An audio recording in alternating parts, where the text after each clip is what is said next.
Today, marking 1 week since the passage of the big, beautiful bill, and President Trump says the golden age is just on the horizon. But if only the left saw it that way. But unfortunately, they're vaccinated against winning. And 7 days later, they're still stuck in the first stage of grief, denial. People are going to die all across this country.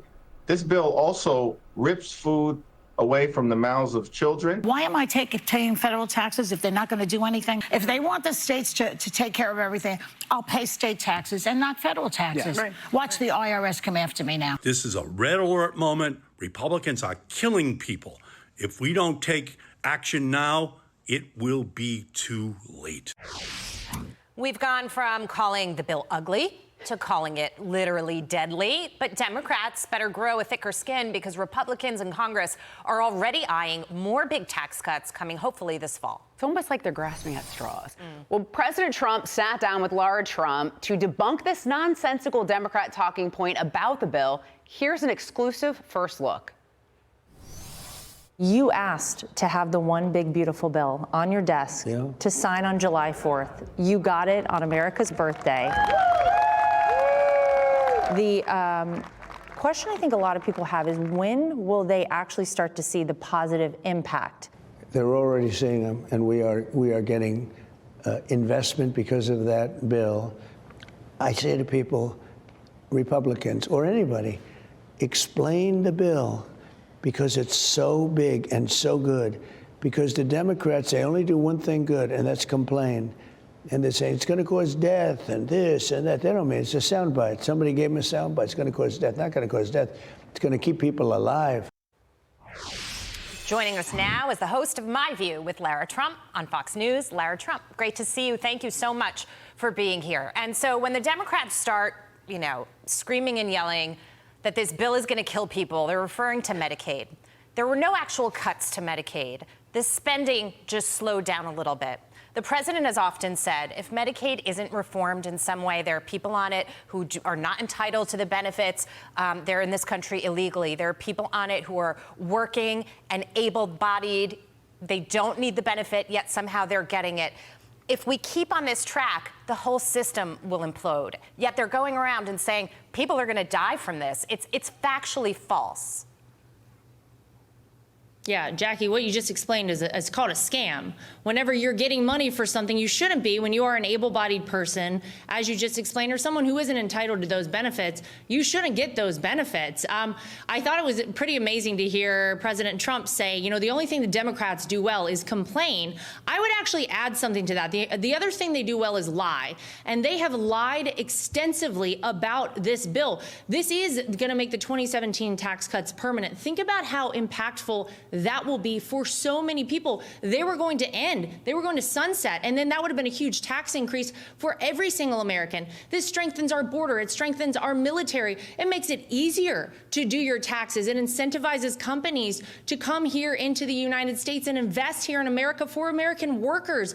This is all great stuff for our country. But I think you continue to see the Democrats out there peddling lie after lie about this, because what is it that they're offering to the American people? Not a single Democrat voted for anything in this bill. They all voted against it. And when the American people start to see the positive impact, as I asked President Trump there, when can we see it? He said, it's starting now. It's starting to happen now.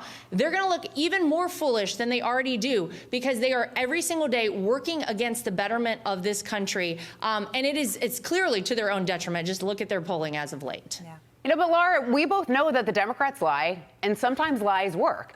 I mean, we've already seen the Democrat Congressional Campaign Committee. They're up with their first ad buy of the season, the digital ad buy for the 2026 midterm cycle. And it's about what they call Medicaid cuts. And I know you just laid out how, that's not factual. But will those lies work? Do you worry about the impact of that? Because Americans are very protective over their health care. Yeah, well, they've lied time after time. And look at the way, by the way, they lied about one person in particular so much. That's President Trump. I think he's probably the best weapon that we truly have as Republicans as we head into these 2026 midterms. Because you're right, Lisa, they're going to continue to peddle these lies. They're going to put ad after ad out. But think about how much they did that in the 2024 election. Think about all the lies told about President Trump, all the lies, quite frankly, told about Kamala Harris to make her look better. And look at the outcome of this election. election. All of the swing states, the popular vote, historic landslide victory for President Trump. So I think it's up to us in the party to continue talking about the truth, to continue reminding people, hey, don't trust what the Democrats are telling you. Trust how you feel. Do you feel safer in this country? Do you have more money in your pocket? Is your 401k going up? Do you have a better paying job? Those are all things that people are going to continue to see happen as time goes on and as this bill and everything that's in it actually takes hold here in America. So we're going to have to keep talking about it. And I think President Trump as well. He is our best weapon, and he is the best, he's the best salesperson for anything Republican that we have. Going forward, I'd say 26, 28, and probably beyond. Yeah, nobody, or on the Democrat side, they're not talking about the additions to defense spending, national security, the improvements at the border, all the things that are going to make us feel safer, which at this moment in time are so important. Absolutely. We also want to get to this weekend, marking 1 year since the assassination attempt on President Trump, and we're learning that the Secret Service suspended 6 personnel for that back in February. A Secret Service source also telling Fox that a Senate report on failures in Butler, Pennsylvania is expected to be released this week, and that President Trump has reviewed that report. Yeah, Lara, you exclusively sat down with President Trump for an interview airing this Saturday. Here's a bit from that. So they briefed me numerous times, the FBI, the Secret Service, sort of everybody. They should have had somebody in the building. That was a mistake. They should have had communications with the local police. They weren't tied in. But I was satisfied in terms of the bigger plot, the larger plot. I was satisfied. And, I have great confidence in these people. Lara, you almost lost your father-in-law. We almost lost President Trump. We still know so little about Thomas Matthew Crooks, the guy who tried to assassinate him. 20 years old, yet he had 3 encrypted messaging applications hosted on servers in Belgium, Germany, and New Zealand. Has the president told you, will we find out more about him? Does he want to know more about him? Why do you think we don't have more information at this point?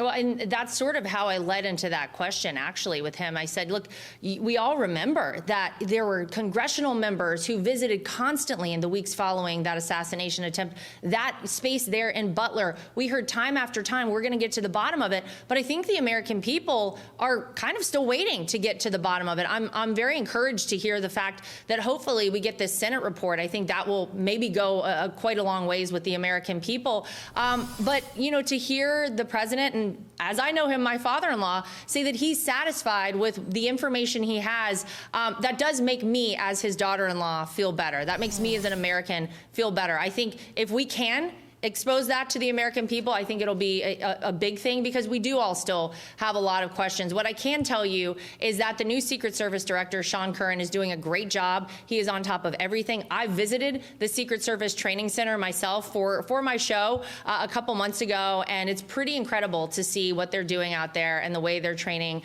these incredible men and women of the United States Secret Service. So going forward, I think they know the mistakes that happened. I think we all saw a lot of those mistakes, and I do not think that they will ever be repeated. Yeah. And congrats on the success of your show, Lara. And I would just say this. Thank you. Yeah. Thank you. You're doing great. Congratulations. But I also, that is forever going to be for me a moment of, I remember where I was watching it live, and the way the president handled it with such grace.